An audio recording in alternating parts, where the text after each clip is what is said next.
Olá, aqui é Douglas Rainho, idealizador do blog Perdido em Pensamentos. E neste pensamento aqui nós vamos falar sobre algo muito legal. Nós vamos falar sobre aquilo que vale mais do que dinheiro. Vamos falar sobre o Exu do Ouro. É? Ixi, lá vem processo.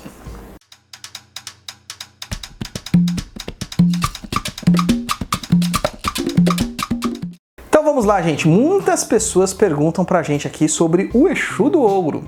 É um tema polêmico pra gente tratar, né? É um tema que vai ser bem complexo porque a gente vai ter que puxar certas informações de várias doutrinas diferentes que não são tão conhecidas assim de quem pratica Umbanda. Principalmente as questões de servidores, como você formatar um servidor.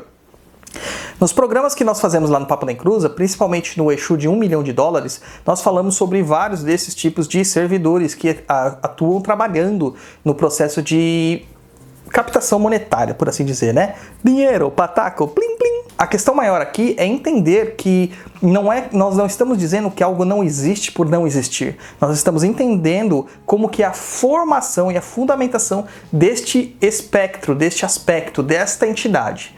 Tá? Nem tudo que existe dentro da Umbanda é uma entidade corporificada. Muitas vezes o que você vai ver dentro da Umbanda ali incorporado, se manifestando, outra vez sendo evocado através de um ponto, de alguma coisa assim, é uma magia. Uma magia que pode vir através de uma entidade humana, através de um encantado natural, um encantado que se encantou, e também através de servidores. Isto é normal, isto é comum. Dentro das práticas mágicas que nós usamos hoje em dia, que tem mais visibilidade, o uso de servidores, está a magia do caos. O nome pode parecer assim, às vezes por um umbandista, até ofensivo, né? Ou temeroso. Muitas pessoas têm medo da magia do caos. Mas não é bem assim que as coisas acontecem, né? A magia do caos é um sistema elementar de magia, como outros, que preza pela praticidade e pela pragmatização dos processos mágicos. Ou seja, adaptações. Você vai pegar processos de outras religiões, de outros sistemas mágicos e vai transformar aquilo em algo mais palpável, lúdico e eficiente. Não é qualquer pessoa que pode fazer um processo de magia. A magia do caos não é para crianças também, tá? A magia do caos tem as suas características bem fundamentadas. Existem muita literatura e muito experimento nesta área. A gente já falou sobre isso também na formação dos servidores, como os abridores de caminho. Lá no episódio também, né, com o Rodrigo Vinoli e com o Bernardo Malamute, sobre as questões dos abridores de caminho. Principalmente do aspecto do Abralas, que é um dos servidores para recuperação ou para ganhos financeiros mais famoso hoje ao lado do Exu do Ouro. E por que vocês acham que a gente brinca tanto com o Exu do Ouro? A questão se dá muito pela forma como o Exu do Ouro é tratado, como um grande salvador da humanidade e a sua abrangência no mundo como se fosse uma grande entidade. De fato, o Exu do Ouro não é uma entidade. Muita gente até criou sistemas, criou histórias para justificar a sua origem e tudo mais. Isso aí a Marvel e a DC também fizeram. E vocês podem perceber que com o passar do tempo eles até mudam as origens dos heróis. O que aconteceu também com o Exu do Ouro. Dentro da sua concepção original, quando a gente vê aí vários sacerdotes falando do Exu do Ouro no começo e tal, muito atrelado à Umbanda, por assim dizer, o Exu do Ouro seria um Exu consorte da Pombagira do Ouro também, e ambos teriam a predisposição ou estariam sob a irradiação de Oxum ou Trono do Amor, no aspecto de fortuna e prosperidade material. Por isso que o ouro representa essa questão, né, da fortuna, né? Mas o ouro representa muito mais. O ouro é um dos metais que não se contamina pelos demais e não sofre alterações devido a processos de oxidação. Então, por essa pureza, por esse trabalho, por essa capacidade de se manter puro, é que o ouro sempre foi muito cobiçado, além da sua beleza, né? A sua beleza extrema. No caso do Exu do Ouro, nós vemos que há uma personificação do Exu com o aspecto do ouro, trazendo prosperidade material, de forma que essa prosperidade volte para aquele que o evoca ou o oferenda. Dentro dos começos, né, quando a gente começou a ouvir falar sobre Exu do Ouro, você via que esse processo era um processo evocatório, simplesmente feito por pontos riscados e também por oferendas. Só que hoje em dia tem uma galera incorporando Exu do Ouro. Como podem estar incorporando Exu do Ouro se o Exu do Ouro de fato não existe? Provavelmente um aspecto de mistificação ou animismo, ou está incorporando um arquétipo que foi criado por meio de um servidor. Servidores são ferramentas mágicas criadas por pessoas, né, que formatam uma egrégora, que é um conjunto de pessoas unidos por uma mesma ideia, para alimentar esta magia constantemente. O princípio de tudo da magia do caos, a gente sabe que é o efeito da gnose, de dar energia para algo, de alimentar algo, não só da magia do caos. Isso também acontece na Umbanda. Sabe aquela firmezinha que você acende sempre? Ou aquele assentamento que você acende uma velinha? Ou qualquer outro tipo de patuá que você tem que alimentar? Pois bem, esta é uma forma de alimentar a sua magia. A mesma coisa ocorre com sigilos e servidores. Aqui a gente tem que distanciar as duas coisas. Sigilos têm um aspecto muito mais pontual e eles são feitos de forma para não terem um certo tipo de autonomia ou consciência. Então, eles vão ter um objetivo, vão trabalhar no objetivo e se encerra naquele objetivo. Os servidores são feitos para terem um aspecto de autonomia. É quase uma entidade artificial criada para que ele faça determinadas coisas, tenha determinados recursos à sua mão e saiba driblar as dificuldades que ocorrem.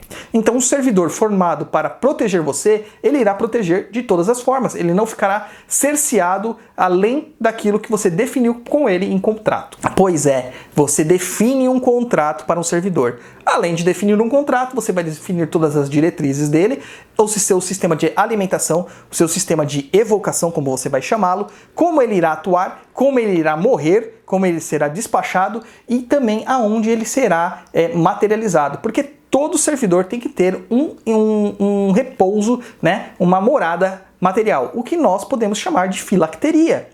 É onde você vai colocar a energia, a morada daquele tipo de servidor. Vai ser o elemento material que vai fixá-lo, ancorá-lo neste plano para que ele trabalhe para você. Então, um servidor ele parte do pressuposto de que ele começa como uma forma de pensamento alimentada pela egrégora e pelo uso, pela forma de alimentação, ele cria corpo, ele cria massa e assim ele pode atuar melhor para você.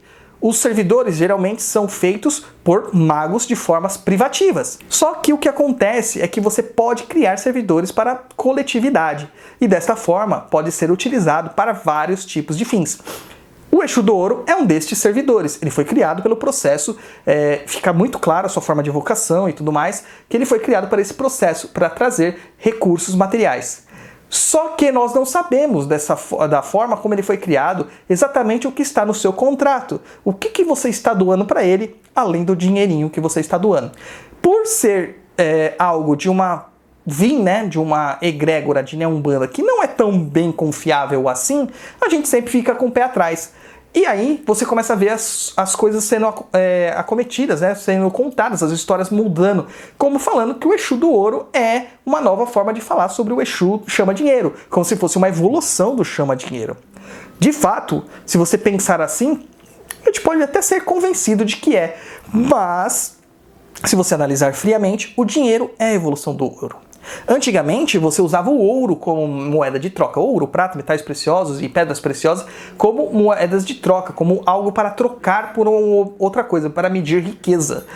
E durante muito tempo, o ouro serviu como lastro nos bancos para que a moeda corrente tivesse um valor.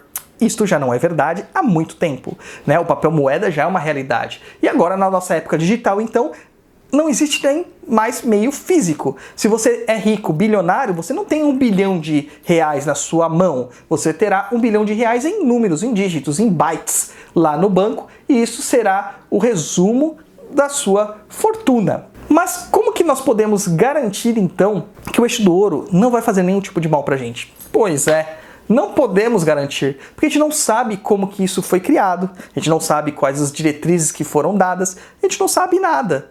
Né? A gente só sabe que foi criado e que de repente começaram a mudar o nome deles e que de repente começaram a dar origens para eles, inclusive algumas origens absurdas, como falar que ele era, o Exu chama-dinheiro, era um príncipe iugoslavo. Eu já entrei neste debate e já provei historicamente que isso seria totalmente impossível. Um Exu, por ser Exu, ele pode ser duas formas. Ele pode ser um Exu humano ou um Exu encantado.